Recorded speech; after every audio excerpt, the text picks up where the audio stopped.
மேகதாது அணையை தடுப்போம், காவிரியை காப்போம். இந்த சேலம் மாவட்டம் நான் சொன்னேன், நான் காலையில் சேலத்துல பேசிட்டு தான் வந்தேன். சேலம் டவுன்ல, சேலம் மாநகரத்துல இருக்கிற மக்கள் நான் சொன்னேன், நீங்க பாதிப்பு என்ன, உங்களுக்கு மேட்டூர் தண்ணி தான் வருது குடிக்கிறது. ஓமலூர்ல மேட்டூர் தண்ணி தான், எடப்பாடியில மேட்டூர் தண்ணி தான், சங்ககிரியில மேட்டூர் தண்ணி தான், தாரமூர்ல மேட்டூர் தண்ணி தான், எல்லாம் மேட்டூர் தண்ணி தான்.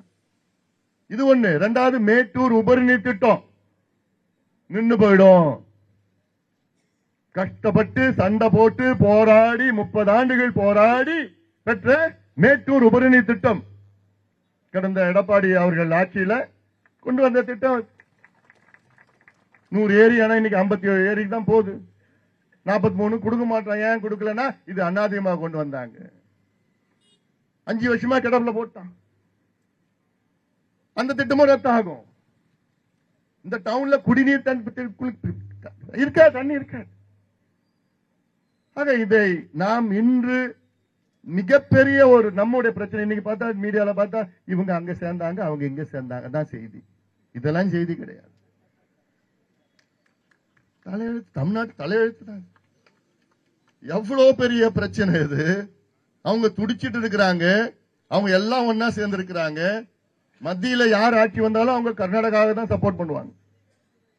ஏன்னா கர்நாடகாவில் தேசிய கட்சிகள் ஆண்டுட்டு இருக்கு. தமிழ்நாட்டில் மாநில கட்சிகள். தேசிய கட்சி யாரையும் சப்போர்ட் பண்ணுவான்? தேசிய கட்சி தான். கர்நாடகாவில் பிஜேபியும் காங்கிரஸும் தான் மாறி மாறி ஆட்சிக்கு வராங்க. மத்தியில பிஜேபி காங்கிரஸ் 2 பேருமே கர்நாடகாவை சப்போர்ட் பண்ணுவாங்க.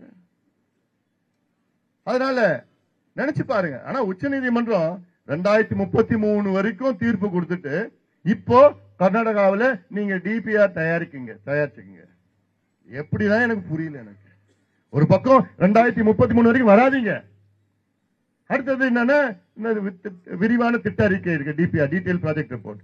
அது நீங்க கர்நாடகாவில் நீங்க தயார் செஞ்சுக்கீங்க. அவங்க தயார் செஞ்சு கொடுத்துட்டு அதுக்கப்புறம் அவசரமா ஏதாவது ஒன்று அனுமதி கொடுத்துட்டாங்கன்னா கட்ட ஆரம்பிச்சுட்டாங்க. தடுக்க முடியாது. ஒண்ணு இப்ப வீரப்பம் இல்ல தடுத்து நிறுத்தத்துக்கு. நம்ம தான் தடுத்து நிறுத்தணும். அதனால இதெல்லாம் சிந்தித்து பாருங்கள். மேகதாது அணை பாத்தீங்கன்னா 12,500 ஏக்கர் காட்டு அழிச்சு கொண்டு வர திட்டம். 12,500 ஏக்கர் காடு வனப்பகுதி.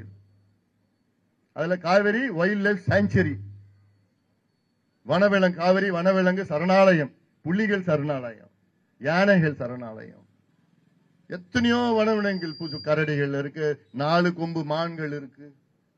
எப்படியோ இதெல்லாம் அழிச்சு 300-400 ஆண்டுகளுக்கு முன்பு வளர்ந்த மரங்கள். நேற்று போய் பார்த்தேன்.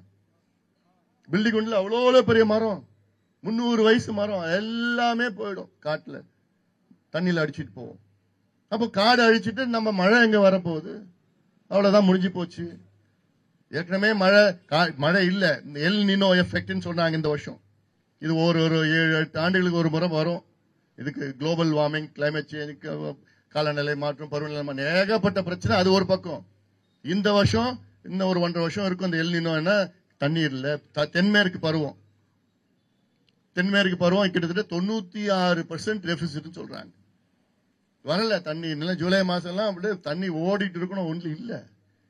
இந்த ஜூலைல கிட்டத்தட்ட 50-60 விழுக்காடு மழை வராதுன்னு சொல்றாங்க.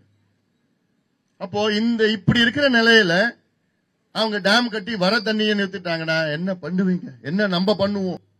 இது ஒவ்வொருவரும் நீங்கள் சிந்திக்கணும். இதைத்தான் நீங்க பேசணும், இதைத்தான் நீங்க பதிவு பண்ணணும். ரீல்ஸ் போடுங்க, பதிவு பண்ணுங்க. ஒரு ஆட்சி மாற்றமே சோசியல் மீடியா மூலமா கொண்டு வந்த இளைஞர்கள்.